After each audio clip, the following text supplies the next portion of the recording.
আর একটা কথা বলি, যেখানেই জলসা শুনতে যাবেন, যে কোয়ালিটি কোয়ান্টিটির বক্তার বক্তব্য শুনতে যাবেন, দয়া করে আপনারা একটা জিনিসের উত্তর খুঁজে বের করবেন ওই প্যান্ডেলের ভেতরই। যদি উত্তরটা পেয়ে যান তাহলে জানবেন আপনার কষ্ট করে জলসা শুনতে আসাটা সার্থক। আর যদি উত্তরটা না পান তাহলে জানবেন এই 2-2.5-3 ঘন্টা যা বসেছি বেকার। উত্তরটা কি শুনে নিন। কেন? কি বললাম বাবা, জোরে বলুন। কেন? এই কেনর উত্তর খুঁজবেন জলসা শুনতে এসে। মাথায় টুপি দিয়েছেন কেন? গালে দাড়ি রেখেছেন কেন? গরু হলো 4 পায়ে, শুকুর হলো 4 পায়ে, মুসলমান গরুর গোস্ত খায়, শুকুরের গোস্ত খায় না কেন? কেন কোরআনে লেখা হলো শুকুর হারাম? মদ আর মধু, মদটা কেন হারাম, মধুটা কেন হালাল?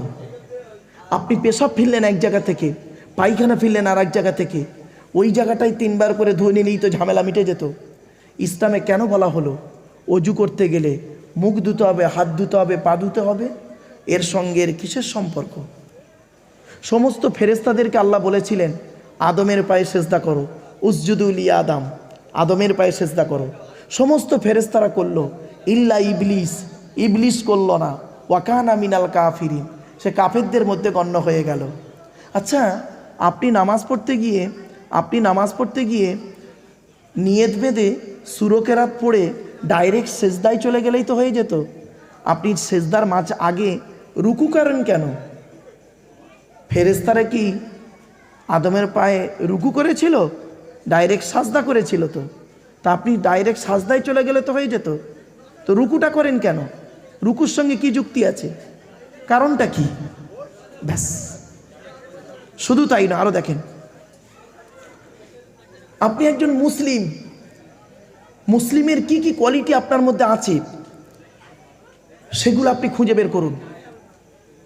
আজকের এই কোরআনকে নিয়ে আমার সামনে যে কিতাব দেখতে পাচ্ছেন, এই কিতাব সারা পৃথিবী গবেষণা করছে। America, London, France, Britain, Japan, Jordan, জার্মানির ঠান্ডা করে বসে বসে কোরআনকে নিয়ে গবেষণা করছে। কারা করেছে? Humphry Davy, Michael Faraday, Einstein, Isaac Newton, doctor Maurice Bucaille, mister Cook, mister জাবিরিন, mister Campbell, Raja Rammohan Roy, Ishwarchandra Vidyasagar, Rabindranath Thakur, Acharya Jagadishchandra Basu, Francis Drake, Williams কিতমুর, Williams Harvey, Thomas, George Bernard, এরা কোরআনকে নিয়ে গবেষণা করলো। আর আমরা কি করলাম? আমরা কিছু মৌলবি, সকলে নয়, সকলকে বলা ভুল হবে, আমরা কিছু মৌলবি করলাম কি, এই কোরআনটাকে ইউটিলাইজ করলাম কিভাবে জানেন? তেল পড়া, পানি পড়া, ওয়াজ করা, খতম পড়া, তাবিজ পড়া, ঘর বন্ধ করা, আর নিজেদের মধ্যে মারামারি করা। কিসের মারামারি করলাম? গোল টুপি, লম্বা টুপি, চেরা জামা, ফাড়া জামা, তবলিগ, ফুরফুরা, বেরেলি, ওয়াহাবি, জামাতে ইসলাম, আহলে হাদিস, বুকে হাত বাঁধা, নাবির নিচে হাত বাঁধা, জোরে আমিন বলা, আস্তে আমিন বলা, দোয়া করা না করা, এই সব নিয়ে মারামারি করতে করতে এ ওরে বলে কাফের, ও ওরে বলে কাফের। ঠিক না বে ঠিক? আমরা এতেই পড়ে রইলাম। আর এই কোরআনকে নিয়ে সারা পৃথিবী গবেষণা করে প্লেন তৈরি করলো। আপনারা কি জানেন এই কোরআনে আছে 1000-এরও বেশি আয়াত হলো বিজ্ঞান ভিত্তিক। 1000-এরও বেশি আয়াত হলো বিজ্ঞান ভিত্তিক। আপনি কটা জানেন?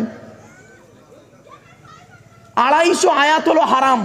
শুনে নিন, এই কোরআনে 250 হারামের আয়াত আছে, 250 হালালের আয়াত আছে। কটা হারাম জানেন আপনারা? খালি মদ খাওয়া, সুদ খাওয়া, ঘুষ খাওয়া, জেনা করা, ব্যভিচার করা, মিথ্যা কথা বলা, এই কটাই হারাম। 250 রকমের হারাম আছে। আমার বাপেরা, হাতে ধরে বলে যাচ্ছি আপনাদের, কোরআনটাকে মূল্যায়ন করুন। সারা পৃথিবী কোরআনকে মূল্যায়ন করছে, আপনি কেন মূল্যায়ন করছেন না? এই অনুরোধ আপনাদের কাছে রেখে যাচ্ছি। তবে জানি না আপনাদের ধৈর্য কতটা থাকবে। একটু আলোচনা শুনতে গেলে বাবা আমি একটু টাইম নিয়ে আলোচনা করি। আচ্ছা, আলহামদুলিল্লাহ। চলো বাপ আসেন, আলহামদুলিল্লাহ। ও বেচারা যে বলেছে আমি খুশি হয়েছি, আলহামদুলিল্লাহ। একবার তাকবীর দেন, নারায়ে তাকবীর, নারায়ে তাকবীর, আলহামদুলিল্লাহ। চলেন বাপেরা, আসছি। দরুদ শরীফ পড়লে আর একটা কি নেকি আছে, আর একটা নেকি বলছি। আল্লাহ নবী বলছেন মান সাল্লা আলাইহি আশরান ফি আউয়ালিন নাহারি ওয়া আশরান ফি আখিরিন নাহারি নালাতহু শাফাআতি ইয়াউমাল কিয়ামা। এর বাংলা অর্থটা কি? আল্লাহ নবী বলছেন, যে ব্যক্তি দিনের শুরুতে আমি মুহাম্মদ সাল্লাল্লাহু আলাইহি ওয়াসাল্লাম আমার উপরে 10 বার দরুদ শরীফ পড়বে, দিনের শেষে আমার উপরে 10 বার দরুদ শরীফ পড়বে, ওই ব্যক্তির শাফাত সুপারিশ কিয়ামতের মাঠে আল্লাহ আমার সঙ্গে খুবই নিকটবর্তী করে দেবে। আপনি কেন দূরে সরে আছেন? রাতে ঘুমানোর আগে অজু করে ঘুমাবেন, 10 বার দরুদ শরীফ পড়তে পড়তে ঘুমিয়ে যান। ঘুম থেকে উঠে ফজরের নামাজ পড়ে 10 বার দরুদ শরীফ পড়বেন। এত সহজ আমলটাকে আপনি কেন দূরে সরিয়ে রেখেছেন?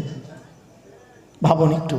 চলুন আজকে আমাদের আলোচনার বিষয়বস্তু কি আছে দেখে নিন।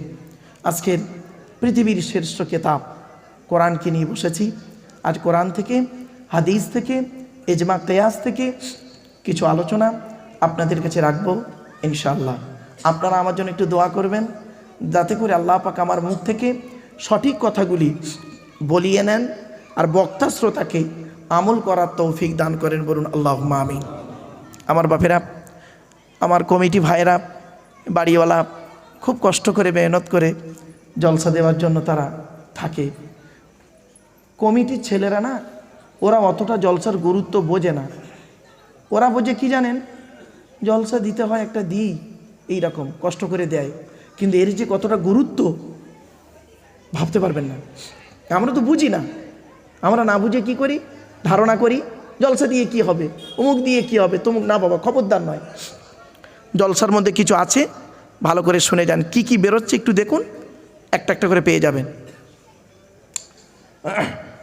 একবার আন্তরিকতা নিয়ে উচ্চ আওয়াজে একবার দরুদ শরীফ।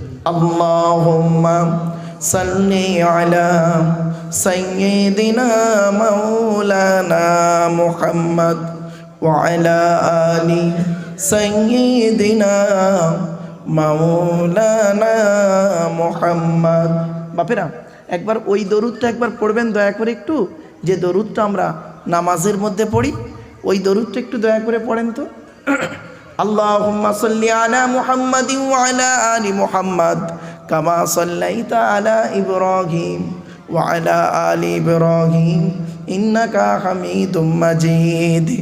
আল্লাহুম্মা বারিক আলা মুহাম্মাদ ওয়া আলা আলি মুহাম্মাদ কামা বারাকতা আলা ইব্রাহিম ওয়া আলা আলি ইব্রাহিম ইন্নাকা হামিদুম মাজিদ।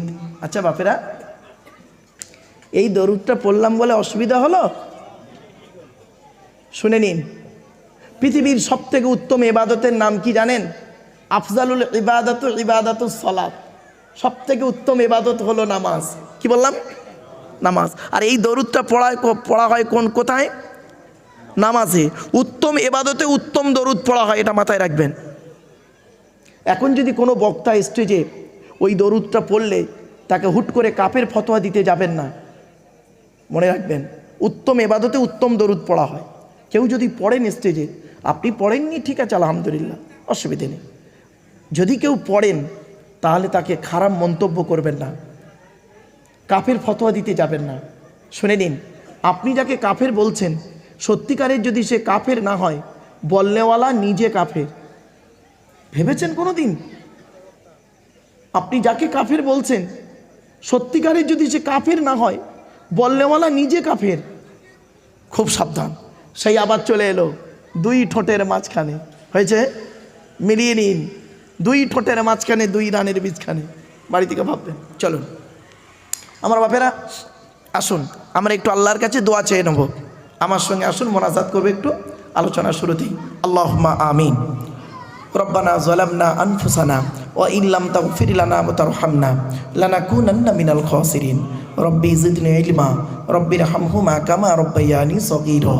রব্বুল আলামিন, সন্ধ্যা থেকে নিয়ে এখন পর্যন্ত বহু আলেম উলামা, জ্ঞানী গুণী, বুদ্ধিজীবীরা বিভিন্ন দিক নিয়ে আলোচনা করেছেন। আমি অদম গুনাহগার, তেমন তো কিছুই জানি না। আমার নিজস্ব বলার কোনো ক্ষমতাই নেই। সুবহানাকা লা ইলমা লানা ইল্লা মা আল্লামতানা ইন্নাকা আনতাল আলিমুল হাকিম। রব্বুল আলামিন যা কিছু বলাবেন, শোনাবেন, পড়াবেন, আল্লাহ আমাদের আমল করার তৌফিক দান করুন। রব্বুল আলামিন এই জলসা যে সমস্ত বাবাজিরা, যুবক ভাইরা, স্নেহের কচি কচি বাচ্চারা, মা বোনেরা শ্রম দিয়েছেন, অর্থ দিয়েছেন, সময় দিয়েছেন, বিভিন্ন দিক থেকে সহযোগিতা করেছেন, করছেন এবং করবেন, কিয়ামতের দিন মুসিবতের সময় আরশের তলায় ছায়াদান করুন। এই জলসার সভাপতি, সেক্রেটারি, কেশিয়ার কমিটি, বক্তা, শ্রোতা, আমার বাড়িওয়ালা ভাই বড় কষ্ট করে মেহনত করে এতে সহযোগিতা করেছেন। আল্লাহ সকলের দানকে কবুল করে নিন, হালাল মাল থেকে তাবারুককে কবুল করে নিন। ওগো আল্লাহ, কোরআন, হাদিস, এজমা, কিয়াস থেকে সঠিক কথাগুলি আমার মুখ থেকে বলিয়ে নেবেন, বক্তা শ্রোতাকে আমল করার তৌফিক দেবেন।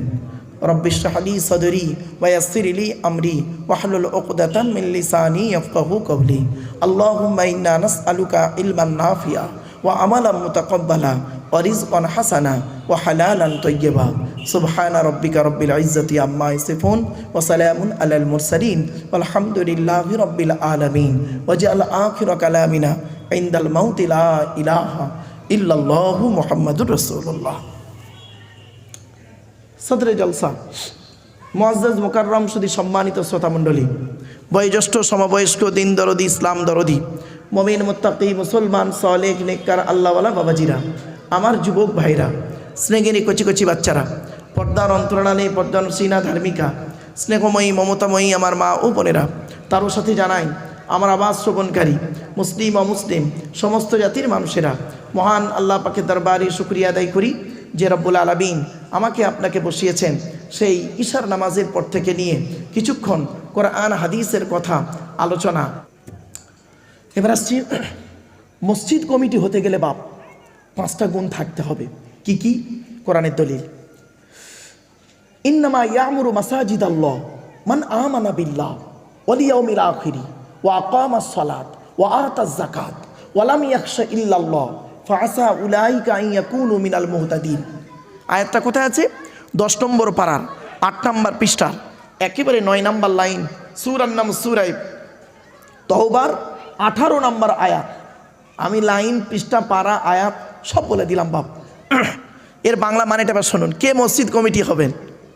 যাদের মধ্যে এই 5টা গুণ থাকবেন তারা গিয়ে মসজিদে বলবেন যে আমি কমিটি হওয়ার যোগ্য ব্যক্তি। বাবা, যাদের মধ্যে এই 5টা গুণ নেই দয়া করে মসজিদ কমিটি হতে যাবেন না, কিয়ামতের মাঠে আপনাকে ধরা হবে, ধরা হবে। খবরদার বাপেরা শুনুন কি কি। 1 নাম্বার, মসজিদ কমিটি ওই লোকটা হবে মান আমানা বিল্লাহ, যে ব্যক্তি আল্লাহকে 100% বিশ্বাস করে। জোরে বলুন সুবহানাল্লাহ। কত পার্সেন্ট? 100% বিশ্বাস করতে হবে। 2 নাম্বার, ওয়াল ইয়াউমিল আখিরি, কিয়ামতকে 100% বিশ্বাস করতে হবে।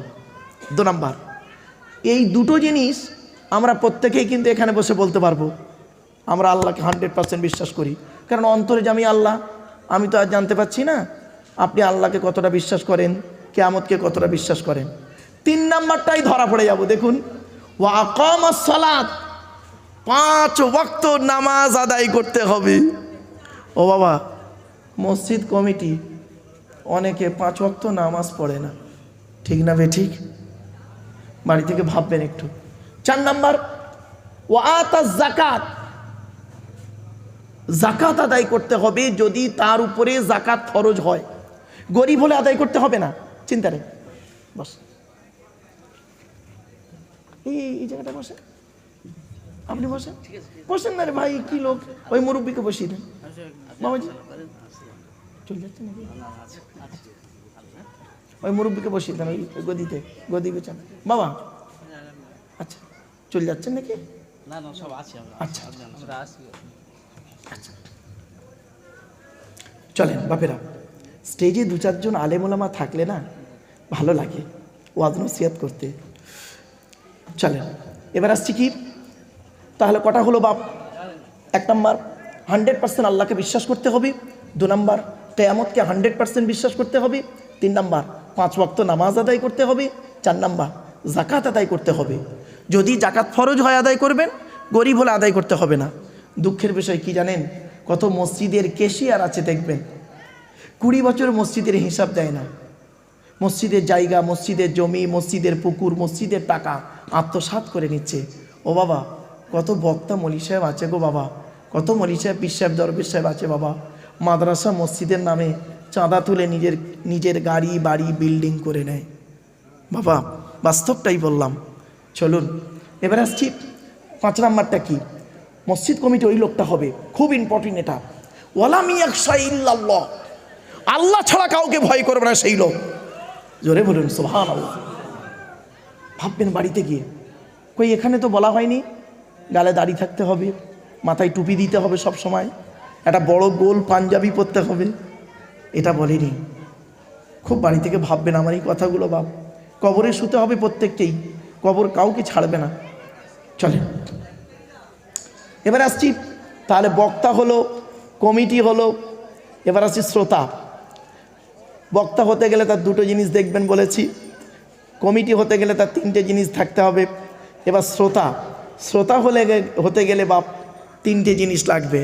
দয়া করে আপনাদের কি শুনে নিন, চমকে যাবেন। দেখুন, 1 নাম্বার শরীর পাক। তো আশা করি আপনাদের প্রত্যেকের শরীর পাক আছে। হয়তো এখন অনেকের অজু নাও থাকতে পারে, অজুটা নেই কিন্তু শরীর কি পাক নেই, শরীর পাক আছে, অজু নেই হয়তো অনেকের গেল। 2 নাম্বার কাপড় পাক। তো আপনারা যে যেমন চয়েসেবল কাপড় পরে আছেন, আপনাদের কাপড়গুলো না পাক নেই, পাক আছে। 3 নাম্বারটা খুব ইম্পর্টেন্ট, এই জায়গাটাই সব ধরা পড়ে যাবে দেখবেন, জায়গা পাক। যে প্লাস্টিকটায় আপনারা বসে আছেন, এই প্লাস্টিকটা কি বাবা প্যান্ডেলওয়ালাদের? দয়া করে একটু বলবেন। হ্যাঁ, প্যান্ডেলওয়ালারা জীবনে কোনো দিন ওই প্লাস্টিকটা 3 বার করে ধৌত করে না। আজকের এখানে আপনারা বসেছেন, আপনারা জলসা দোয়া হয়ে যাবে, খাওয়া দাওয়া হবে, দেখবেন কত মানুষ খাওয়ার পরে জুতো পায়েদের চাবে এর উপরে জুতো পায়েদের হাঁটবে। আবার দেখবেন এলাকার 2টো কুকুর, তারা এসে হাড়গোড়গুলো খাবে ওর উপরে। আবার প্যান্ডেলওয়ালা করবে কি, ওটাকে ভালো করে আমি ঝেড়ে ঝুড়ে নিয়ে, ও তো ধৌত করবে না, ঝেড়ে ঝুড়ে নিয়ে প্যাকিং করে পাশের গ্রামের জলসায় কালকের ও এটা পেতে দেবে। সত্যি কথা বলুন তো দেখি, একজন সত্যিকারের নামাজি মুসল্লি যার শরীর পাক, কাপড় পাক, এই প্লাস্টিকের উপরে বসার কারণে তার কাপড়টা নাপাক হয়ে যাওয়ার সম্ভাবনা খুবই বেশি, ঠিক না বেঠিক?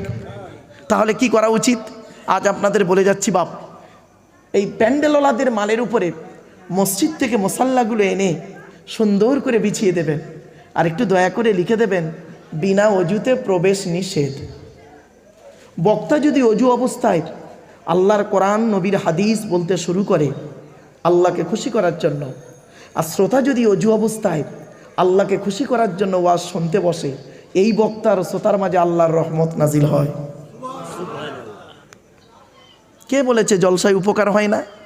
জলসার মতো জলসা হলে ঠিক ব্রেন খুলবে। আমরা তো জলসার মতো জলসা করি না বাপ, এই জন্যেই সময়টা চলে যায়। চলুন আজকে আমাদের আলোচনা করতে গিয়ে দরুদ শরীফ একবার পড়িয়েছিলাম, মনে আছে না? ভুলে গেছেন? ওই দরুদ শরীফ পড়াতে গিয়ে দরুদ শরীফের একটা ভুল বের করতে গিয়ে এত দূর চলে এসেছিলাম। কি বলেছিলাম ভুলটা শোনেন, আল্লাহুম্মা সাল্লি আলা সাইয়্যিদিনা মাওলানা মুহাম্মদ ওয়া আলা আলী, মনে আছে না? ভুলে গেছেন? ওয়া আলা আলী সাইয়্যিদিনা মাওলানা মুহাম্মদ। আর একটা কথা বলি, আল্লাহুম্মা সাল্লি আলা, লয়াকারে টান দেবেন, লামে টান দেবেন, আতে টান দেবেন না। অনেক সময় অনেক শোনা যায় অনেকেই আল্লাহুম্মা সাল্লি আলা বলে টান দিচ্ছে। বাবা, যেখানে টান নেই সেখানে টান দিলে গোনা হবে, মানে পাল্টে যাবে। দেখবেন একটা বলি আপনাদের, ক্লিয়ার হয়ে যাবেন।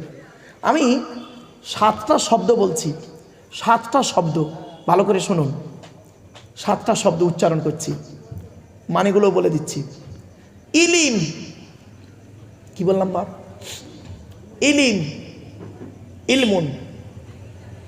আলাম, আলাম, টান দিলাম, একবার বললাম আলাম, তারপরে কি বললাম? আলাম।